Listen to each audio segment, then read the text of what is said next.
Hello friends. स्वागत है आपका हमारे यूट्यूब चैनल आर के हिंदी कहानियों में। आज की कहानी है मुखौटा। मम्मी जल्दी यहाँ आओ।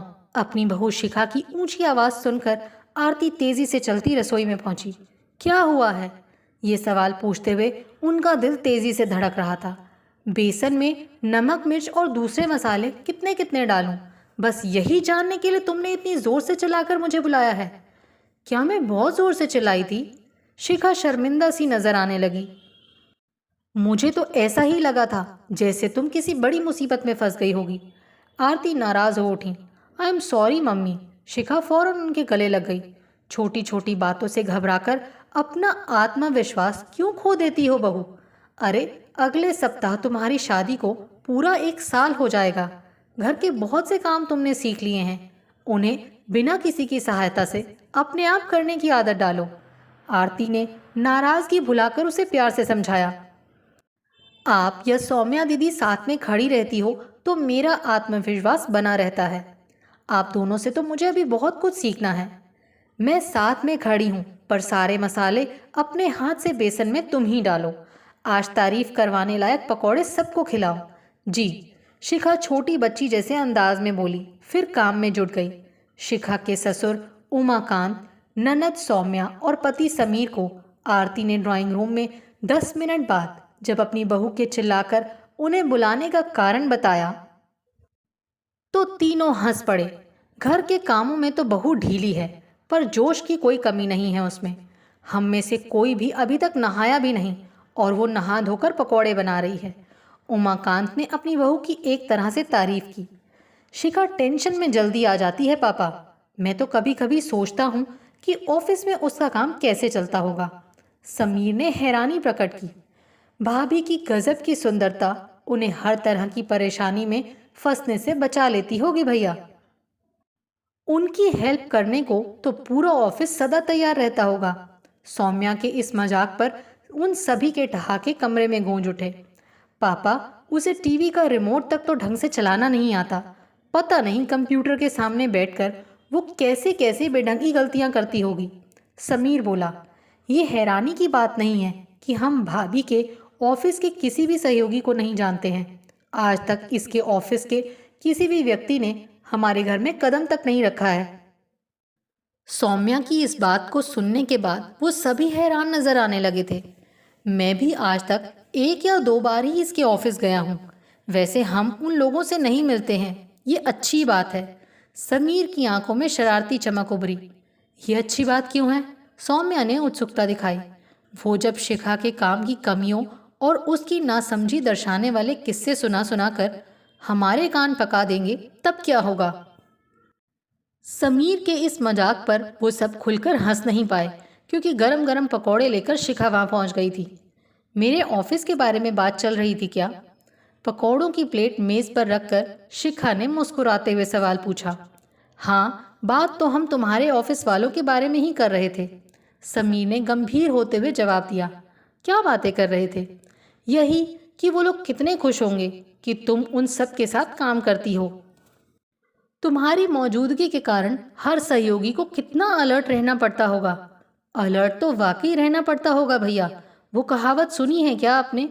सौम्या के लिए अपनी हंसी रोकना कठिन हो रहा था। कौन सी कहावत? वही कि सावधानी हटी और दुर्घटना घटी।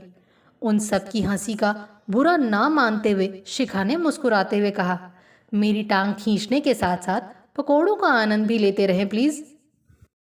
वैसे एक बात बताओ बहू, तुमने आज तक अपने सहयोगियों को यहाँ घर पर बुलाकर हमसे क्यों नहीं मिलवाया?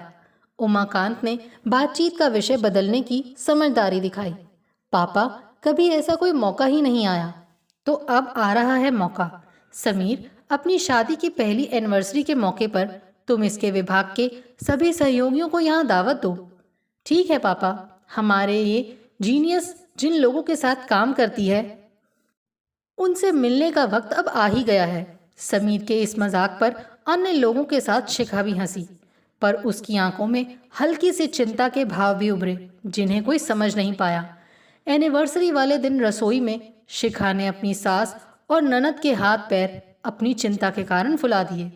वो सब लोग 1 बजे लंच करने आ जाएंगे। सब काम वक्त से पूरा हो जाएगा ना मम्मी? ऐसे सवाल पूछ पूछ कर शिखा ने उन दोनों का दिमाग खा लिया। उस पर ना किसी के समझाने का असर हो रहा था, ना डांटने डपटने का। ड्राइंग रूम की सजावट को लेकर वो समीर से कई बार उलझ पड़ी थी। उसकी सास ने उसे जबरदस्ती तैयार होने के लिए रसोई से बाहर भेज दिया।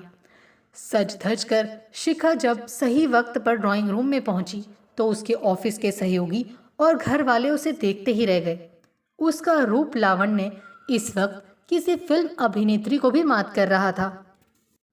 उसके बॉस संजीव ने उसे फूलों का सुंदर गुलदस्ता भेंट किया। उनके साथ आए नवीन, मीनू, अंजू और अमित ने मिलकर समीर और शिखा के साथ फोटो खिंचवाया। वो लोग अपने साथ केक लाए थे। केक को मेज पर सजाने के बाद सारे लोग समीर और शिखा के इर्द गिर्द इकट्ठे हो गए। भाभी पल्ला संभालो प्लीज। बहू चाकू संभल कर पकड़ो, देखो हाथ ना काट लेना।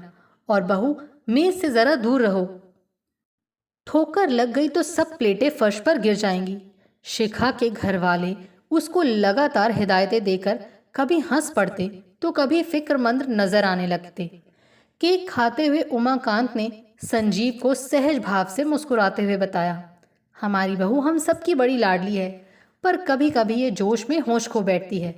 कुछ दूरी पर आरती, मीनू और अंजू को सफाई दे रही थी। हमारे घर में आकर बहुत कुछ सीख लिया है शिखा ने। जब ये नई नवेली दुल्हन बनकर आई थी तब इसे ढंग से चपाती बनानी भी नहीं आती थी। अब सब ना संभालें तो अभी भी ये गड़बड़ कर देती है। समीर ने नवीन और अमित से झेंपते हुए कहा, दोस्तों ऑफिस में अगर शिखा से कोई गलती हो जाती है तो प्लीज़ संभाल लिया करो। किसी भी नई चीज़ को सीखने में उसे वक्त ज़रूर लगता है, लेकिन इसमें कोई शक नहीं कि वो बहुत मेहनती है। उस वक्त शिखा रसोई में गई हुई थी। समीर की बात सुनकर अमित पहले हैरान हुआ, फिर संजीव की तरफ मुड़कर उसने ऊंची आवाज में पूछा, सर क्या आपने ये नोट किया कि अपनी शिखा की छवि घर में ज्यादा अच्छी नहीं है? बिल्कुल किया है, संजीव बोले। फिर उमाकांत जी की तरफ मुड़कर गंभीर लहजे में पूछा, सर क्या आप सब लोगों की नजरों में शिखा कम अकल या कुछ फूहड़ लड़की है? नहीं नहीं, ऐसी बात नहीं संजीव जी, अभी उसकी उम्र ज्यादा नहीं है, धीरे धीरे वो सब सीख जाएगी। उमाकांत जी ने फौरन सफाई दी, आप लोगों की बातों से तो हमें ऐसा ही अंदाजा हुआ है। क्या ये ऑफिस में कुछ गड़बड़ नहीं करती है? आरती ने माथे पर बल डालकर सवाल पूछा। शिखा और गड़बड़? मैडम ये तो मेरी टीम की बेस्ट वर्कर है, लेकिन घर में तो ये छोटे छोटे कामों में भी गड़बड़ कर जाती है। ये बात तो विश्वास करने लायक नहीं है मैडम। देखिए मैं आप सबको अपने इन लोगों से पूछवाता हूँ, अमित सबसे ज्यादा प्रभावशाली प्रेजेंटेशन कौन देता है? शिखा सर। अंजू हमारी महत्वपूर्ण क्लाइंट के साथ होने वाली मीटिंग्स में मेरे साथ कौन जाता है? शिखा सर। लोगों को अपनी बात प्रभावशाली ढंग से समझाने की कला उसे ही सबसे अच्छी तरह से आती है। मीनू कंप्यूटर से नई जानकारियां कौन ढूंढ कर रखता है? सर शिखा ही इस काम में सबसे कुशल है। कंप्यूटर सॉफ्टवेयर की जितनी जानकारी इसे है उतनी तो सॉफ्टवेयर इंजीनियर को ही होती है। नवीन कुछ दिन पहले दवा बनाने वाली कंपनी के साथ जो घटना घटी थी उसे सबको बताओ प्लीज।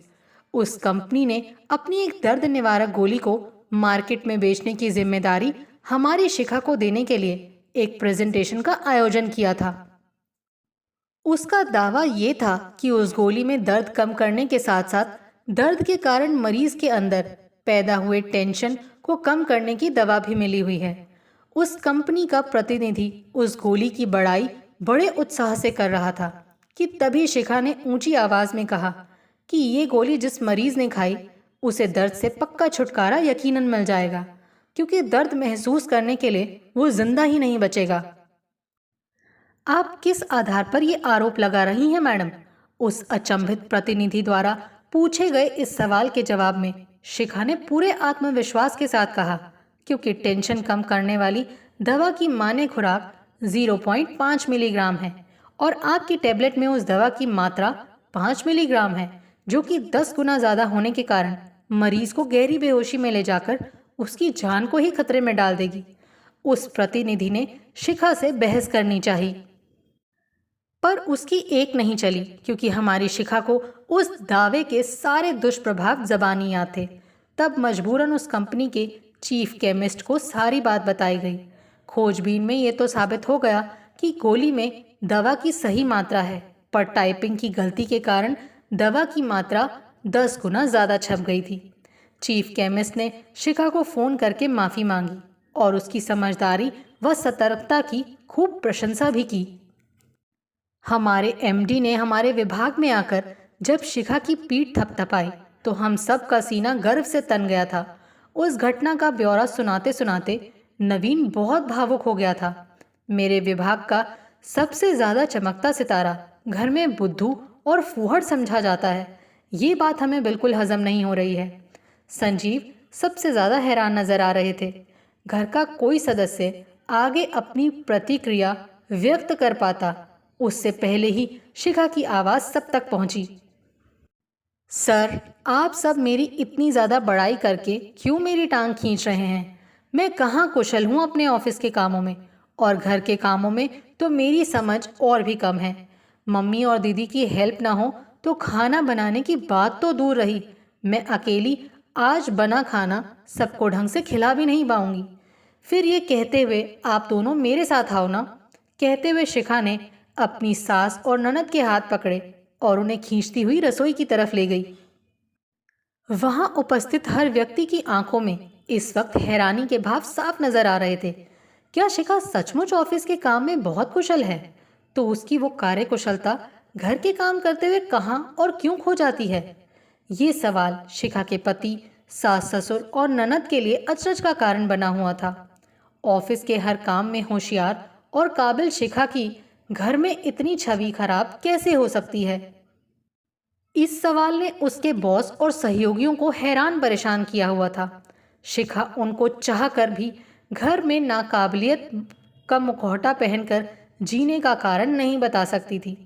वो कैसे उन्हें समझाती कि शादी के बाद शुरू शुरू में उसकी सुंदरता व हर काम को बड़ी कुशलता से करने का ढंग उसके पति, सास ससुर और ननद के अंदर अजीब सी हीन भावना पैदा कर देता था। तब वो सब उससे खिंचे खिंचे से रहते थे और उसके अवगुण ढूंढकर उसे नीचा दिखाने का मौका कभी नहीं चूकते थे। इस समस्या का समाधान तब उसे यही नजर आया था कि वो अपने गुणों को छिपाना शुरू कर दे। इसीलिए बिना जरूरत वो अपने ससुराल में असहाय, बेबस और अकुशल सी बनी रहने लगी थी। उसकी कार्यकुशलता की तारीफ कर उसके बॉस और सहयोगियों ने उस दिन शिखा द्वारा ओढ़े जाने वाले मुखौटे के पीछे छिपी असलियत उसके घर वालों को दिखाई थी। उसने बात को संभालने की कोशिश जरूर की, पर मामला बिगड़ गया लगने लगा था। अपने मुखौटे को और ज्यादा मजबूत बनाने के लिए शिखा ने गरम कढ़ाई को छुआ और चिल्ला पड़ी, हाय राम, मेरा हाथ जल गया। बहू, तुम जरा गैस से दूर रहो। पता नहीं ऑफिस में तुम कंप्यूटर पर करंट खाए बिना कैसे काम कर लेती हो। अपनी सास के मुंह से इस डांट को सुनकर शिखा मन ही मन खुश हो उठी, क्योंकि ससुराल में सुख शांति से जीने की उसकी तरकीब के आगे भी सफल बने रहने की उम्मीद फिर से लौट आई थी। आपको हमारी ये कहानी कैसी लगी, प्लीज़ कमेंट करके ज़रूर बताइए। अगर आप इस चैनल पर नए हैं तो इसे सब्सक्राइब करें और शेयर करें। Thank you.